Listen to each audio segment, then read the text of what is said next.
I'd like to say something about the previous point with what we've been calling the pedagogical atmospherics of the site, right? That the longstanding mistake of the kind of like sciences of learning was to commit Descartes' fallacy, right? Which is to separate emotion from thinking and to believe that it is emotion that gets in the way of thinking.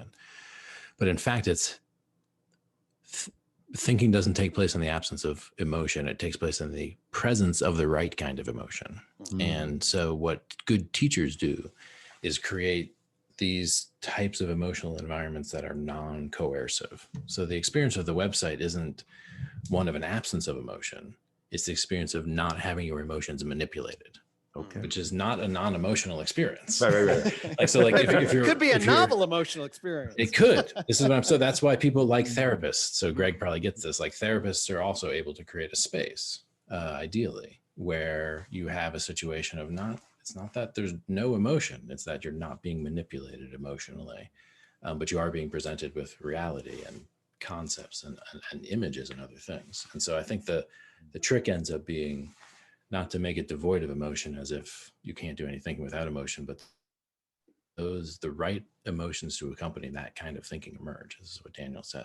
And so, if you're trying to teach a child about moral development and you read them a story that you think should evoke a moral response and it doesn't, like they're just not moved by the heroic gesture of ethics, you don't then force them to feel something. You find a story that resonates them until they're actually moved by the story. And so that question that the teacher knows how to not manipulate your emotion, but get those materials in front of you in such a context that you experience the non-manipulated emergence of emotion. And so this is, again, this deep questions at the basis of what we're doing have to do with non-coercive forms of teacherly authority.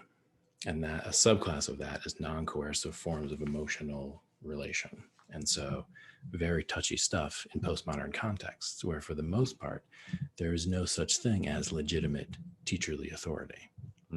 And there is no such thing as emotional relation that isn't basically with a downside power dynamic in some way. And so the ability for the therapist to hold more space and give you room to express your emotions is seen as actually potentially manipulative power game, which it is power, but it is the power of teacherly authority, which can be granted. And so this is one of the things that is being nuanced in the pedagogical atmospherics is that we are toying with this deeper issue of how can you have something emerge in our culture as it is, which becomes a potential focus for a legitimate distribution and dissemination of teacherly authority.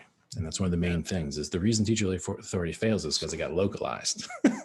And we need to find a way to distribute the teacherly authority.